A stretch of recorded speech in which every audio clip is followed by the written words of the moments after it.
বিসমিল্লাহির রহমানির রহিম। আসসালামু আলাইকুম ওয়া রাহমাতুল্লাহি ওয়া বারাকাতুহু। প্রিয় বন্ধুগণ, সকলকে জানাই আন্তরিক শুভেচ্ছা ও অভিনন্দন। এইচভিএসি এয়ার টেস্টিং সম্পর্কে অনেকেই প্রশ্ন করতেছেন আরও ক্লিয়ার করে বলার জন্য।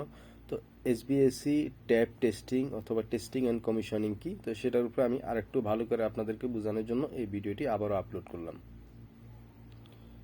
তো প্রথমত যেটা টিএনসি কি, টিএনসি হচ্ছে টেস্টিং অ্যান্ড কমিশনিং। এখন বলতে পারেন ট্যাব টেস্টিং কি। ট্যাব হচ্ছে testing adjusting and balancing. Testing adjust and balancing হচ্ছে আপনার যে এইচবিএসসি যে আপনি বললেন যে এয়ার ব্যালেন্সিং কি। এয়ার ব্যালেন্সিং যে আপনার এটা প্রথমত একটা এইচইউ আপনার যে সিএফএম দিতেছে, কত সিএফএম হাওয়া আপনাকে সাপ্লাই দিতেছে, এইচইউকে টেস্টিং করা। এবং টেস্টিং কমিশনিং হচ্ছে যে অ্যাকচুয়ালি কনফিডেন্স যে আপনি একটা এইচইউ বা একটা এইচইউর সাথে যে আনুষঙ্গিক তার মোটর ব্লোয়ার এগুলা দিচ্ছেন, ফ্যান, অ্যাকচুয়ালি এগুলা এটার উপর একটা আত্মনির্ভরশীলতা যে আসলে কনফিডেন্সের সহিত যে আমার বিশ্বাস যে এটা অ্যাকচুয়ালি কতটুকু হাওয়া দেওয়ার কথা সেটা দিচ্ছে কিনা। তো এটা হচ্ছে টেস্টিং এজন্য করতেছে যে সেটা অ্যাকচুয়ালি কনফিডেন্স আছে কিনা, এটার যতটুকু দেওয়ার কথা কোম্পানি থেকে ততটুকু দিচ্ছে কিনা, বা আমার যতটুকু সাপ্লাই দরকার সে ততটুকু আসলে সাপ্লাই দিচ্ছে কিনা।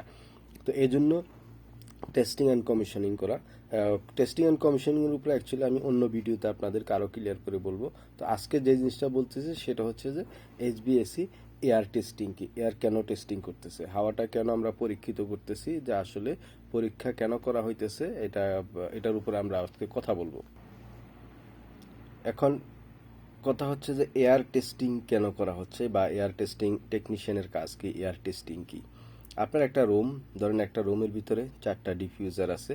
এই 4টা ডিফিউজারে আপনার রুমের ভিতরে আপনার হচ্ছে 4 দুগুণে 800 সিএফএম হাওয়া দরকার।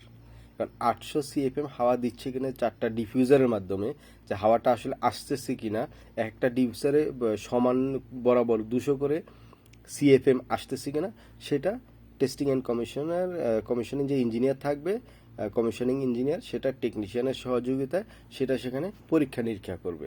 আর কিভাবে করবে সেটা হচ্ছে আপনার হয় উনি অ্যানোমোমিটারের সাহায্য করতে পারে, অথবা যে আপনার ফ্লো হুড বা বালোমিটারের সাহায্যে সেটা টেস্টিং করতে পারে। যদি আপনার অ্যানোমোমিটারের সাহায্য করে তাহলে এক একটা ডিফিউজার থেকে উনি 4 থেকে 5টা রিডিং নেবে। আর যদি ফ্লো হুডের সাহায্যে আপনার বালোমিটারের সাহায্যে নেয় তাহলে একবারেই নিবে, একটা ডিফিউজার থেকে একটাই রিডিং নেবে। সেখানে তার চলে আসবে অ্যাকচুয়াল রিডিং কত আসতেছে, আসলে ফ্লো রেট প্রতিটা ডিফিউজারে কত আসতেছে। এখন কথা হচ্ছে যে টেকনিশিয়ানের কাজ কি, সেটা তো ইঞ্জিনিয়ার কাজ করবে, ইঞ্জিনিয়ার চেক করবে। টেকনিশিয়ানের কাজ হচ্ছে তার টুলস ইকুইপমেন্টগুলো তাকে সেট করে দেওয়া এবং রিডিংটা নিয়ে দেওয়া। বা একটা লেডারের উপরে উঠলো, একটা সিঁড়িতে উঠলো, ইঞ্জিনিয়ার উঠবে না, টেকনিশিয়ানকে সেখানে চড়তে হবে, উঠে বরাবর রিডিংটা দেখবে। এখন টেকনিশিয়ানের দ্বিতীয় ভূমিকা হচ্ছে যে ডিফিউজারের ওবিডি ডাম্পার ক্লোজ, বা ডিফিউজারে হাওয়া আসতেছে না, আপনার এইচইউ চালু আছে, এইচইউ চালু আছে, আপনার ডিফিউজারে হাওয়া আসতেছে না, অথবা একটা ডিফিউজারে আসতেছে অন্যটা আসতেছে না। কেন আসতেছে না, সেটা ডাক্টম্যান, যারা ডাক্ট ফিটার তারাই মূলত এয়ার ব্যালেন্সিং এর কাজ করবে। ডাক্ট ফিটারের কাজ হচ্ছে এখন কি বিসিডি ক্লোজ আছে, ডাম্পার বন্ধ আছে, উপরে যে আপনার ফিনিয়াম বক্সের সাথে যে ফ্লেক্সিবল লাগানো হয়েছে, ফ্লেক্সিবলটা কি কোথাও ধুমড়ে মুচড়ে আছে, ব্লক হয়ে আছে, নাকি আপনার ভিএবিটা কি ওপেন আছে, না ভিএবি ক্লোজ আছে, ভিএবি কত পার্সেন্ট ওপেন আছে, ভিএবির সাহায্যে কি 4টা ডিফিউজারে হাওয়া যাচ্ছে, বা যে আপনার main BCD volume control dumper সেটার সাহায্যে কি 4টাতে যাচ্ছে, নাকি আলাদা আলাদা ভলিউম কন্ট্রোল ডাম্পার আছে। এখন ডাক্ট ফিটার যিনি, উনি হচ্ছে এয়ার ব্যালেন্সিং টেকনিশিয়ান, এইচবিএসি টেকনিশিয়ান হতে পারবেন। কারণ একজন ডাক্টম্যানই জানে ডাক্টিংটা হচ্ছে এইচবিএসির অংশ, এবং ডাক্টম্যানেই বুঝতে পারবেন যে অ্যাকচুয়ালি ডিফিউজারের সমস্যা, নাকি আপনার বিসিডিতে সমস্যা ভলিউম কন্ট্রোল ডাম্পারে, নাকি আপনার ভিএবি ক্লোজ হয়ে আছে, না ফ্লেক্সিবল খারাপ হয়ে আছে, নাকি হাওয়াটা ফ্লেক্সিবল লিক করে উপর দিয়ে চলে যাচ্ছে। একজন ইঞ্জিনিয়ার উপরে সিলিংয়ের উপরে চড়ে এগুলা দেখবে না, এটা দেখবে হলো এসবিএসি টেকনিশিয়ান, যিনি সাথে থাকবেন এয়ার ব্যালেন্সিং টেকনিশিয়ান বা ডাক্টম্যান, তারা এগুলা পরীক্ষা নিরীক্ষা করবেন।